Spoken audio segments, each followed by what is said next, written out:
What's going on, TAC? Welcome to another episode of the Artful Chiropractor Podcast. My name is Dr. Ray Daniels, and this week I'm joined by Dr. Jordan Fairley.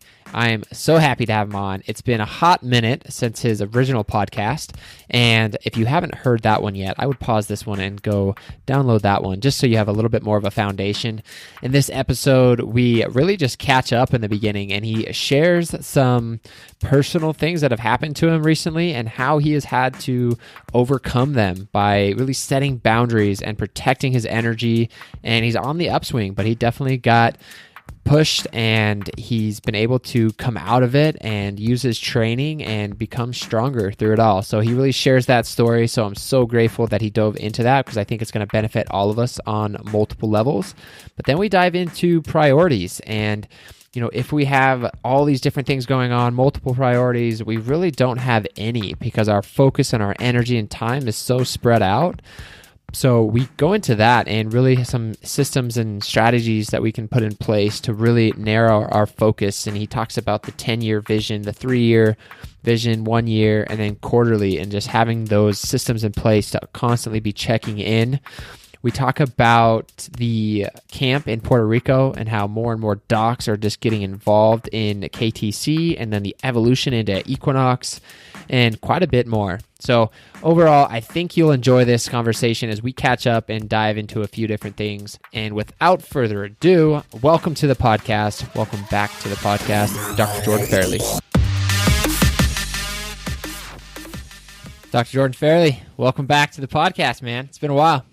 Yeah, man, it's been over a year since we last did our first interview.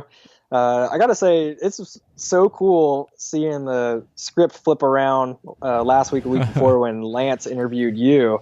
I absolutely loved that podcast because I just remember when you were first entering school and a lot of the similarities you and I shared when you were first starting within Adjusting Ninjas, and then hearing how far you've come and sharing a lot of the same background stories and things that inspired you and where you're going now.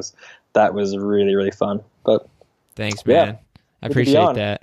Yeah, that episode was a lot of fun, and I'm glad we finally did it. It's good to be on the other side. But yeah, man, we got a bunch of different things we could jump into. Just first off, how has life and practice and all the things been since we chatted last? I know we get to chat every once in a while, but it feels like it's been a minute. Yeah, things have been good. There was a while there where it was like I was running on all cylinders, and funny enough, when I was running all cylinders, practice was booming, everything was good, but then there was a steep crash for a little bit. And so this last year we had so many projects and so much internal dialogue of trying to figure out what we were doing with KTC and trying to meet needs outside of KTC and wondering if that was KTC, and then within practice, trying to explore some different avenues on meeting patients' needs. And but then personal life, getting married in June was huge. But man, I was the type of person that was like, oh, I'm not going to let marriage or the plan for a wedding affect me at all. And I did pretty good, but those last couple of months right before the wedding, I was pretty stressed out. But with all that stuff going on, I was super high energy, fired up within practice and everything I was doing. But then the second the wedding was over, second we were done with the honeymoon, I crashed hard. And all of a sudden my patient retention dropped. I was had a little bit of almost emotional hangover, and it lasted for a couple months really. But I'm on the upswing again, and things are going great. But it put a lot of things into perspective in terms of priorities and balance and sustainability and figuring out what I was really wanting to do for this coming year. But I don't know what you want to dive into there, but that's good. 2018 is a huge learning experience for sure. Yeah, I think it's important to kind of have those experiences where you push yourself to the limit, and then you're able to step back and be like, okay. And was it for you? That time when you kind of crashed, was it more so just personal, energetic levels and just motivation, inspiration that you had to kind of recharge, or define that crash a little bit more? So I'll just share a couple things. My wife probably won't want me to share everything, but 2 weeks, let's just say 2 weeks before my wedding, my grandfather passed away. And he had been struggling for about 6 months, and his only goal was to make it to our wedding. He was told he only had about a month to live, and he ended up making it 6 months, and he passed away 2 weeks before the wedding. And so dealing with like that hardship and like not knowing if he was going to make it, and then all of a sudden, like within a couple of days, declining extremely fast, and then him passing away, but then also having this other emotional roller coaster of this like extreme high at the wedding. There's just like the polar opposites of extreme joy and extreme sadness. And then we went on our honeymoon, if you can imagine, is amazing. We had an absolutely amazing time in Thailand, but then we had some extremely sad family events happen on my wife's side. The second we got back. Sorry to hear that, brother. Yeah, so dealing with that and then going to the funeral. So we just came back to this, like, it was like getting off the plane. We got on BART, got back to Oakland, and immediately we were just like punched in the face is what it felt like repeatedly. Dang, man. And then having to drive up to the funeral, and it was like, oh my God. And it just like that type of the aftermath from a lot of that trauma that happened lasted for a few weeks. And even I had when I really realized how it was affecting me and affecting my patient base, within 3 days, I had 4 patients tell me that I was different, then ask me if I was okay. And I didn't think that, like, I thought I was handling things really well and trying to be my bubbly self and communicate. And you've had a ton of training too. Yeah. And with all the training we do within Kairos and connection to self and others, is like, there's this threshold that I guess I reached, and I found my limit. And when I finally had multiple patients tell me in a couple of days time period, like asking if I was okay, rather than me being usually on that other end, asking like, how are you doing? How can I best serve you? That was when I really had to reach out to friends and family and be like, this is what's going on, and try to get some like outside influence of like, what are some boundaries I can create in order to put up this veil, in order to, not let others really influence how I was living my life. I'm not sure if that answered your question. No, totally, man. I think that's just, I appreciate you sharing it. And, having the strength to reach out. Like when you got to that place, I think many people at that time would maybe just go inward and try and figure it out on their own, and struggle with that, but not, allow the people around them, that, the family and the friends, to be able to kind of support in that way. So, yeah. So, one of the exercises that we do at level 2 is the tapping into temperament exercise. And during this time period, Dr. Lance and myself facilitated 2 different KTC level 2 events, one in Davenport and then one in Kansas City. And that exercise at the level 2 camp was huge for me, being able to process that. And the biggest piece that I took away from that is taking such a clear snapshot through all the training of what is self, and then being able to recognize what is not yours. Right. So many times as chiropractors, we tap into this feminine energy of being able to pick up on others and truly listen deeply at a connected level. But with that, a lot of times we take on other people's shit. Right. And it's really easy to take on their fear, or take on their sorrow, or take on, the traumas that they might be having, and then not process it or recognize that we're taking that on. And then so we just over time start to let that steep within ourselves, and it just builds up. But through that tapping and temperament exercise, you like take such a clear picture of, this is me, this is my current state. I'm either at ease or not at ease, through breath, and then being able to put people through those different emotions and recognize how that changes within your own body, and recognize like, this is how I was before I laid my hands on this person, connect with this person. And then now I'm able to see what is not self.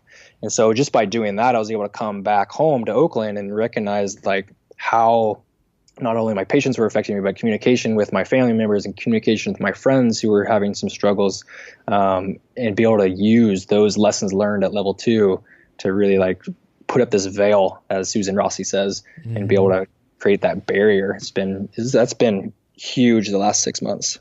And Is that like a mental process that you kind of check in throughout the day with, or is it, person by person, situation by situation? It's like starting to become like a habit for you to kind of just always check in, or what's like the step-by-step process on a daily basis of doing that? I would say it has to do, for me, it's person to person. And then if my attention is drawn to a part of my body that I recognize was not part of my body, like physical ailments or aches or pains or thought processes that I had after doing like my meditative breathing and affirmations in the morning, right. I'll recognize that's an opportunity that my body is telling me that something's going on. Just like I'm telling patients, like if you start to notice an ache in your upper right shoulder, use that sensation as a sign that your brain is telling you that you need to make a change. Right. And so we practice that be love process, and if you've been practicing it over and over and over again, eventually it could be just like 2 swipes down the leg, rubbing your hands together, just close your eyes for a second, just to kind of because I want to be fully there, fully present with each person on the table, but then you have to go to that other person on the table right away, which I know that you're experiencing now too. Right. So it's just that quick check in, like, okay, that process was over, that experience was over, new person on the table.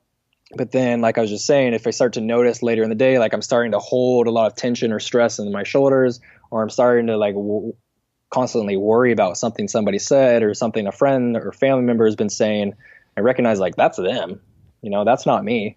I wasn't like that yesterday or this morning. And so being able to recognize that signal and then process it, think about why am I holding that, or why am I starting to think about this stuff? And like, is that something I want to address, or is it something I can just let go? Definitely. Yeah. And it's something that it's challenging to grasp until you're in it. Right. So even like some students who are listening, who maybe are not in that flow of like seeing a lot of people, it's like, oh, this makes sense. And then for me, it was like, it wasn't until like a few weeks of seeing a lot of people, I was like, oh, this is what I've talked about a lot, but I haven't really felt it fully yet. And so I'm glad you touched on that, because that's such a huge, really habit and strategy to just have built in every single time in between taking care of people. And like you said, even if it's outside the office with other relationships with people or events, like having something to be able to distinguish like self versus this is other people's stuff going on. I'm interested, based on what you just said. I mean, you were a facilitator, you trained KTC Club, Adjusting News Club for so long. So you've gone through that Be Love process. Are you finding yourself doing a lot of that same stuff between each patient? Or like, what has it come down to now for you, now that you're starting to see a lot more people? No, I mean, the training is still there 100%. Like I still have my similar routines of like the second I put my hands on somebody, it's still like, I see you, I hear you, I love you, like I'm here for you. Like those are my processes, and it always resets from person to person. And that's like the one thing that allows me to try and release what I had, whatever experience happened the prior, to go to the next. It's like just the second I put my hands on somebody. But I've caught myself, whether it's maybe I'm seeing somebody and then I'm going to give a report, or I get back into like a state of that, I don't know, almost busy work or paperwork or something, and then I'm back into it with somebody. That transition time can be really challenging, and it takes, even when I do go through that process, it doesn't get me all the way there, versus if I was kind of in that flow state. So I'm still working on that, and I imagine that'll be a constant process. But it's just challenging to go in and out of like giving a report versus going and adjusting. Right. Yeah. Completely agree. But curious. So this process for you, just like pretty much going to the next level really with you, because you've done this, but now it's just like you've had greater resistance that has forced you to kind of level up your ability to do that. But would you say, in terms of your upswing and kind of recharging yourself, that has been, the number one thing? Is there anything else that you're doing differently in terms of kind of recharging your batteries a bit? In terms of what? Like self-care. I know we're going to dive into a little bit of like priorities and different things, because I mean, in my opinion, you have so much going on with Kairos, Equinox, the source, being married and family relationships, friend relationships. So, that's always been my question with you guys, of just how you guys are prioritizing and focusing your time and energy. But on that front, have you made some big changes in terms of prioritizing? The biggest thing I've noticed within the last couple of years is that I am at my best and happiest when I'm able to spend time exercising outdoors. And with all the different things that I'm starting to get involved in, online programming and everything, it's really, really easy to spend 18 hours a day on a computer, on my laptop, you know? And I enjoy it, and time just flies by, but I'll start to notice like I'll not be nearly as happy or productive if I haven't spent time outdoors. So really making sure that I'm getting a bike ride in or a run in nature at least 5-6 times a week, And so one, making sure that I'm spending time outside, and then also just the support group. And so having periodic check-ins with Lance and Brett every single week. And then also, spending so much time with Brett and Kate and my wife, they're able to recognize when something's off. And the very first thing Brett will say is, when was the last time you were outside? And so having somebody who knows you so well that can look from the outside in and tell you, like you need to go do the things that make you feel good. Forest bath, whatever they call that. Which is huge. And that's different for every single person. So being able to recognize like what are the things that bring you happiness and making that a priority throughout your day. Yeah, for sure. And I'm same with you. I love getting outside, and it's easy to kind of forget how much you love it at times, because then when I get back out there, I'm like, dang, why do I stop? Like, why do I not do this regularly? And then now being in Reno, it's like so much easier to get outside than it was being in the Bay. But so I've really enjoyed that, and I'm right there with you. There's just something about it, just like recharges, resets. I know I think they're doing some research with it. I don't know fully how to explain it all, but yeah, it's pretty powerful. I'm sure it's out there. Yeah. Awesome, man. Do you categorize or like make priorities within different areas of your life? Because when you had that post, which I really liked on Facebook, and you mentioned like if you have more than 3 priorities, you have none. And especially in this community, many of our listeners, it's so easy to be attracted to the newest thing, or this opportunity, or this group, or this module system. Like there's just so much going on. I'm curious if you have different priorities within each one of maybe your physical health, your relationships, your business, whatever it is. And then what is the process of figuring out the main priority? Yeah. Or the top 3. So you covered the top 3 right there that I categorize as well. So for me, it's business, family relationships, and recreation. And so I fit recreation there because I know that is one of the main things that gives me happiness and joy and makes me feel good and more productive. And so if I'm not prioritizing that, then my relationships suffer, my business work suffers, my connection with the patient suffers.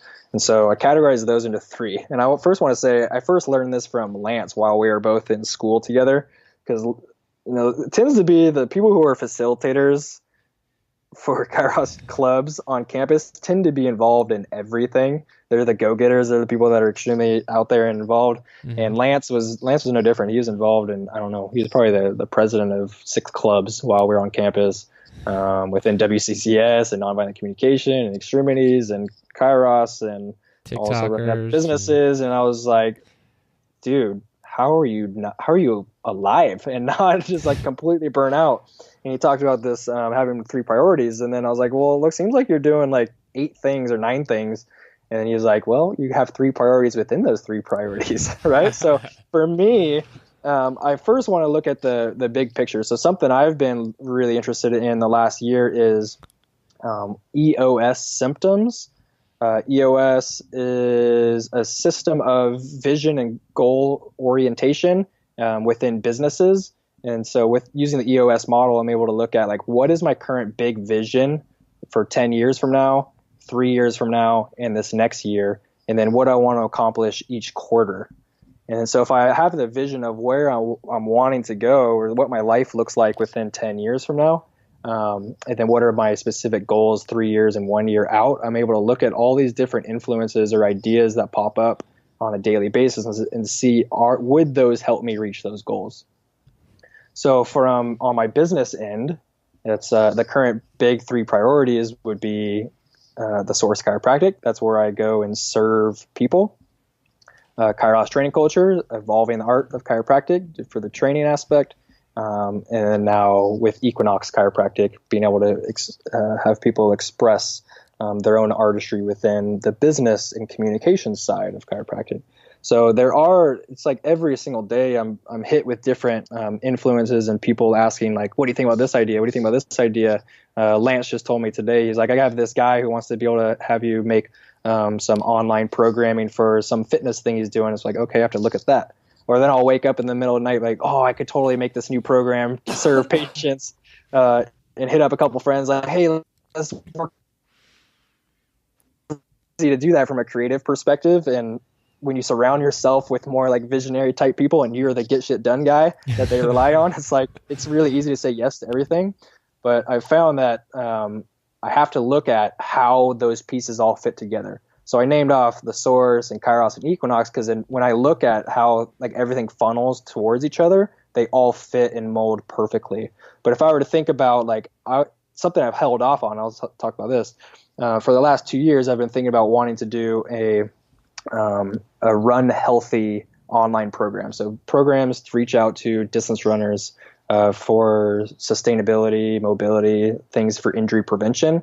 And though I could do that and probably make money right away, I don't see how that fits into that big picture goal at all. I know that I could do that as like a side hustle. Right. But for me, it's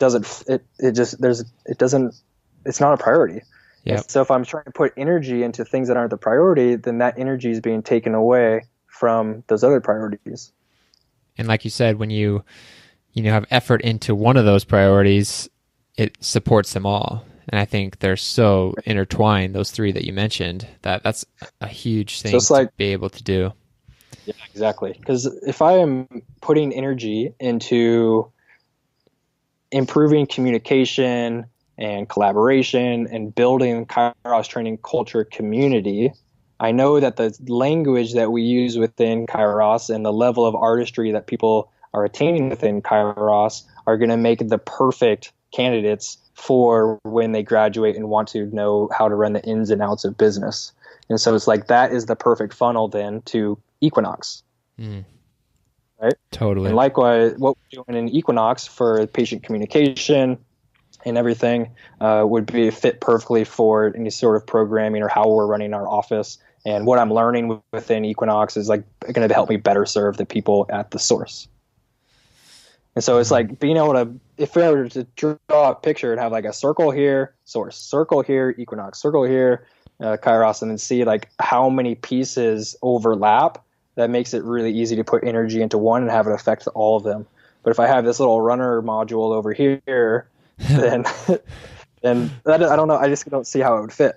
Right. Yeah, yep. I like that a lot. That's and you can do that with the other areas of your life too. And it just allows your energy to go and your effort to have that much more reach with everything that you're doing. So good takeaway there.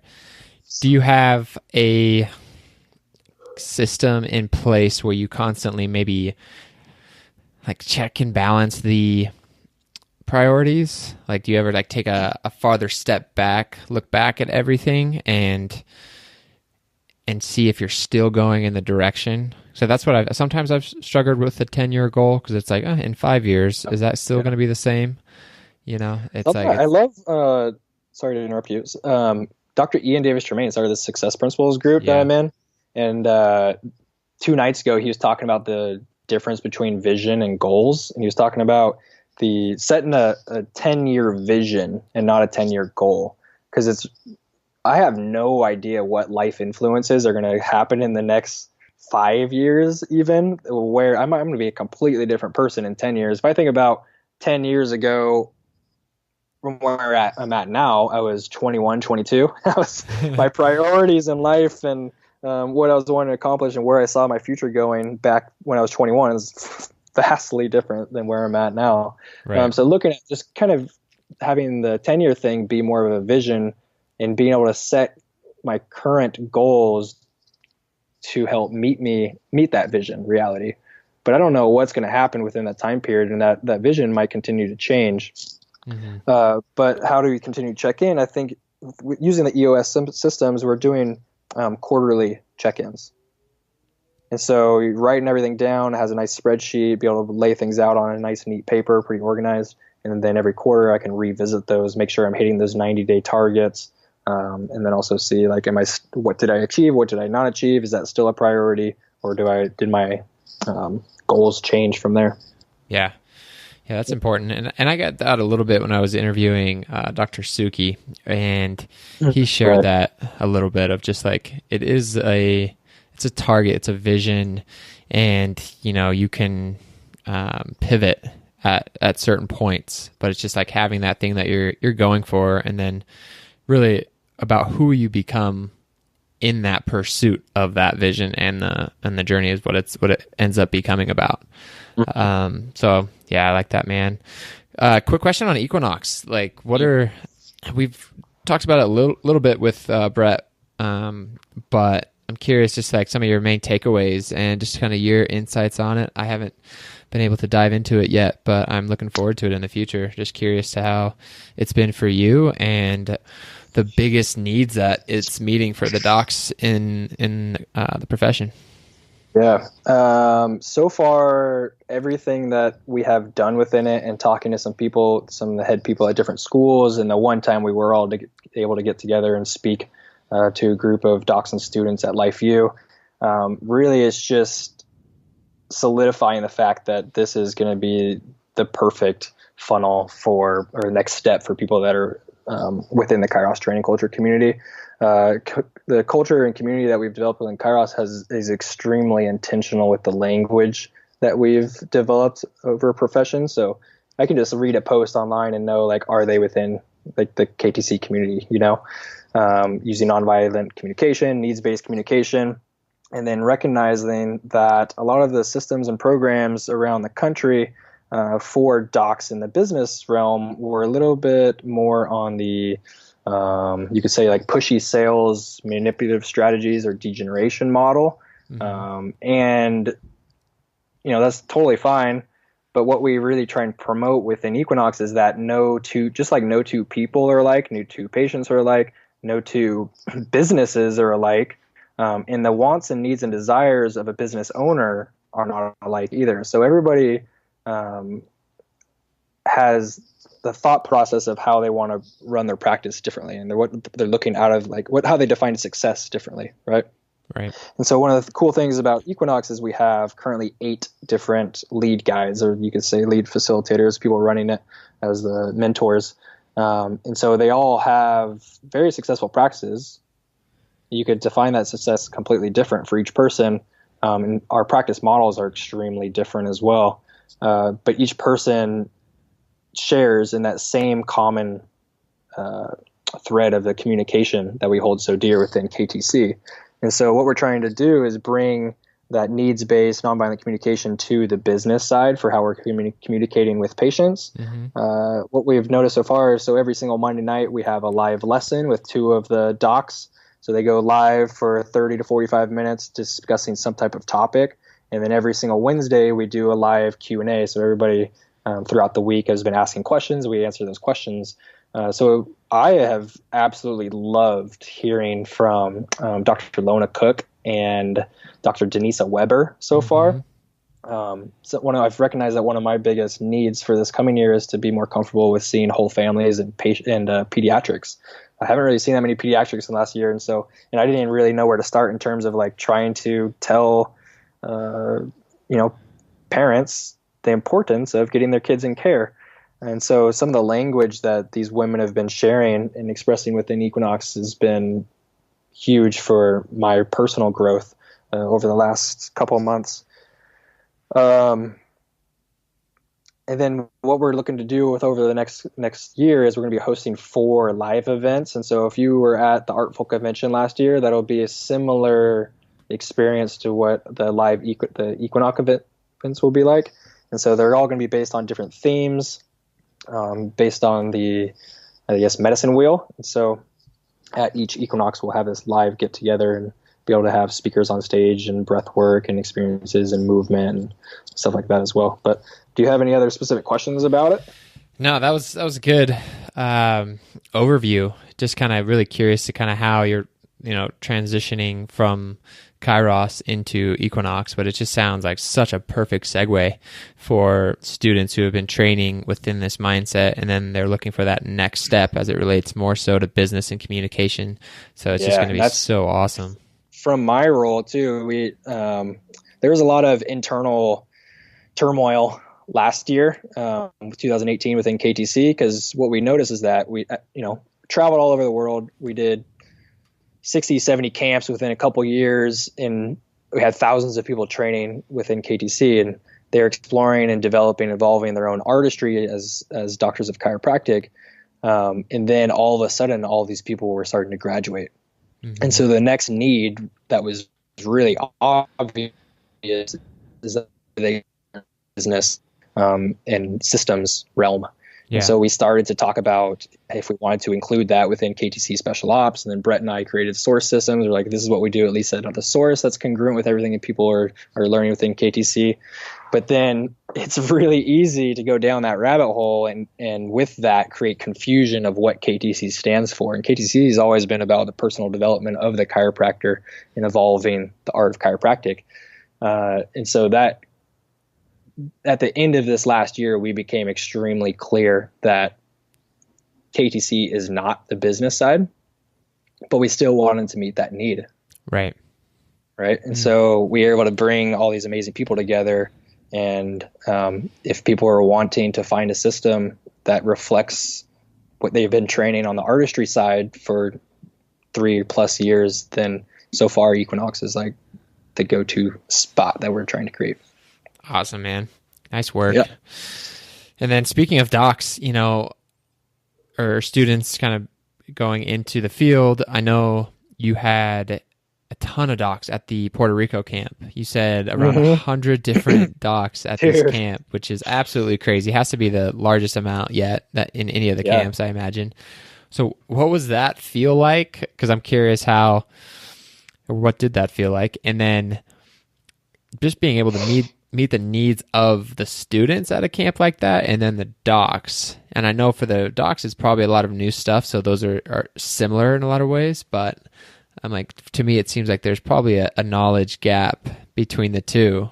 But I'm just, I'd like to hear your takeaways from it and, how camps are going to transition as more and more docs are coming into level ones. Yeah. So I will say, one, there weren't any students there. Okay. It was part of the Puerto Rican Chiropractic Association's annual meeting. And so we got commissioned by the Puerto Rican Association to come. And they have other speakers, and what they had started to notice was kind of a drop in attendance and excitement, and it started to turn into more of just a thing you go to for CEs. And so they wanted us to come in to bring a little bit more excitement and participation and getting people into their bodies. And I will say it felt really freaking good. So there's 100 chiropractors, and myself, Dr. Darren Murphy, Dr. Adrian Villalba, who was a KTC club facilitator for a long time with you, who is now practicing with Dr. Lance, was there. He was coming, one, because we were trying to transition him into probably being more an active role within KTC. But I also speak Spanish, and we didn't know how, if there was going to, and he has an amazing mustache. That's really why we brought him. Exactly. But we didn't know if we would need if there was going to be a language barrier or not, which there turned out not to be, because everybody goes to the United States for chiropractic school anyways. But 100 docs. This is what happened. We walked in the very first day, and it was set up like a typical seminar with the screen in the front, about 50 or more tables and just chairs behind the tables. and half of the participants were falling asleep at the table. So a lot of people were in the back just talking or on their phones or computers. The other half was falling asleep on the table. And we were like, oh my God, dude, what are we going to do? We're supposed to go on in like 6 hours. I don't know how we're going to be able to actually get these people involved. The next piece was my personal fear and negative self-talk, which was coming up during your discussion last week with Lance, was not knowing if I was ready. Because to be honest, the majority of the people who go to the KTC camps currently are students. We usually have maybe 4 to 6 docs at most at a KTC level 1 training camp. I had never facilitated a camp that was all docs, let alone 100 docs. Right. So I was thinking about like, what are the needs that they're going to have? They probably, if they've been in practice 1 year to 45 years, which some of the people were, they probably have a pretty set way of how they're going to analyze and adjust the spine. Right. Mm-hmm. And so one of the biggest things we talk about within Kairos is the sustainability component. And so that was going to be my primary focus as we went out there, was really diving deep into sustainable movement patterns and how people can recognize the patterns that they have fallen into over time, because most people don't even recognize what they're doing, and then give them tools and strategies for able to be able to practice more effectively and sustainably. Right. So we did 2 5-hour sessions. And just as I thought, since half the room was falling asleep, the other half was in the back of the room. We cleared all the tables. We set it up just like we did with any other Kairos camp, with one table in the middle, a big circle all the way around. And we had to inspire and enforce that everybody get right in the middle. And so the intention really was about building unity from the very get-go and not letting a single person stray off to the side of the room. And if you've seen the video of Adrian doing the Puerto Rico chant, you ever see that? I didn't see that. Rico, Puerto Rico, getting everybody stoked. But yeah, so the main thing we focused on and recognized as the biggest need was the sustainability, as well as the connection piece. So what surprised me the most was the feminine aspect that we have within Kairos. It's so big, is the connection before correction, or being able to tap in before laying your hands on people. Nobody had ever done that before. And so the B-Love process, as well as talking about X-axis, Y-axis, Z-axis rotation of the pelvis, decompression breathing, sustainable posture, that was really what we focused on throughout the weekend. And then once we were able to showcase the adjusting as well, that was when kind of the eyes started to open up, and a little bit more of that our experience as well. But we loved it, man. We're still getting great feedback, and from that, we're getting asked by the Argentina Association. People in Brazil and Colombia are wanting us to come down and host camps as well now. So we might have a big South America push. Man, nice work, dude. That's so cool. So with that, and we've always known, that there was the need for docs to be more involved, but that just really solidified that we're wanting to focus on docs a lot more this coming year.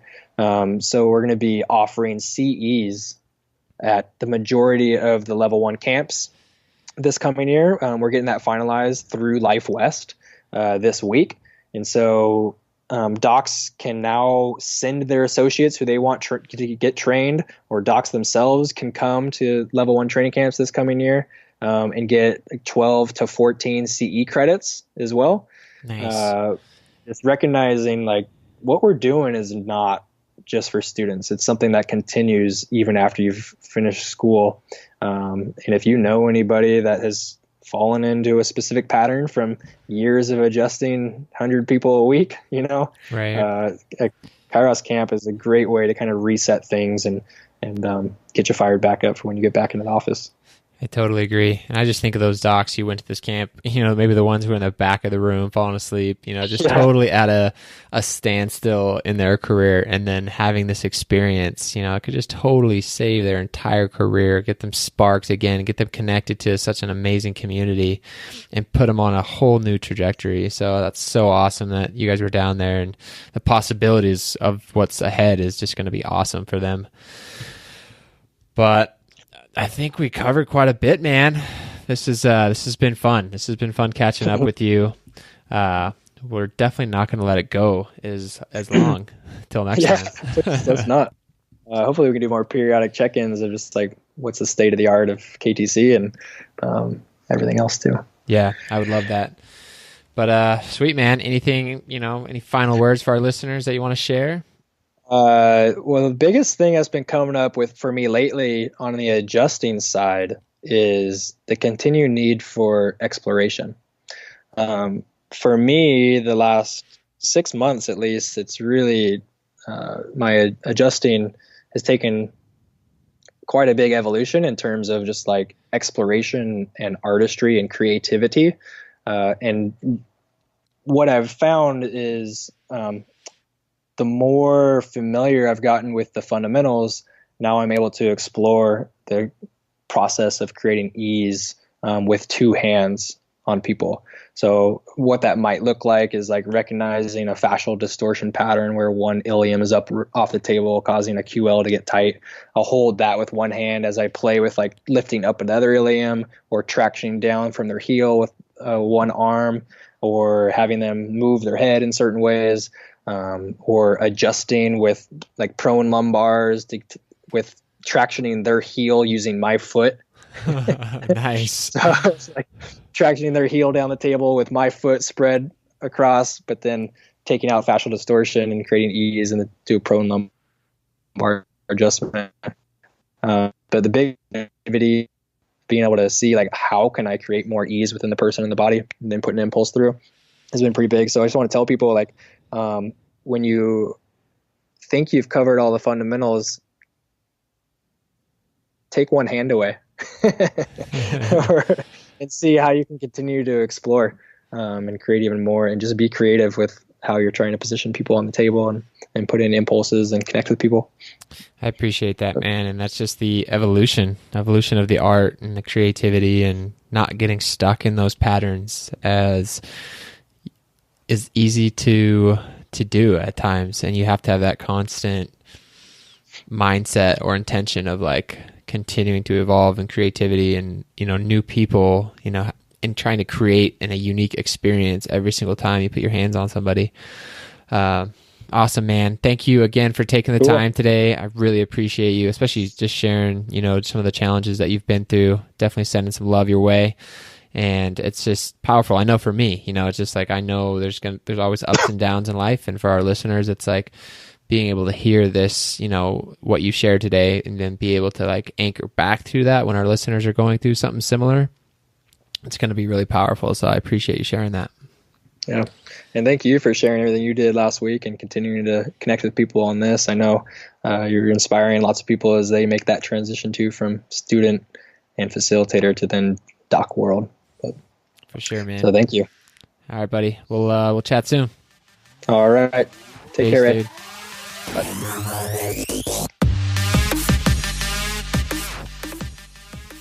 All right, TAC listeners, if you enjoy this one, head over to iTunes or Stitcher so you can subscribe to the podcast and get an automatic download of our newest episode each and every week. While you're at it, we love a review, a comment, a rating, anything that will allow us to reach more docs and more students and continue to raise the bar in chiropractic performance training. If you haven't yet checked out the artfulchiropractor.com, you can do that for show notes for this episode and previous ones, along with any of the resources that our docs are dropping. And if you haven't yet checked out the Kairos Training Culture community Facebook page, you have to get there, send a request with a message of who you are and why you want to be a part of the group, because there are so many amazing golden nuggets that are being dropped every single day that are elevating the chiropractic performance game. So with that, I hope you all have an amazing rest of your week as always, and until next time, peace.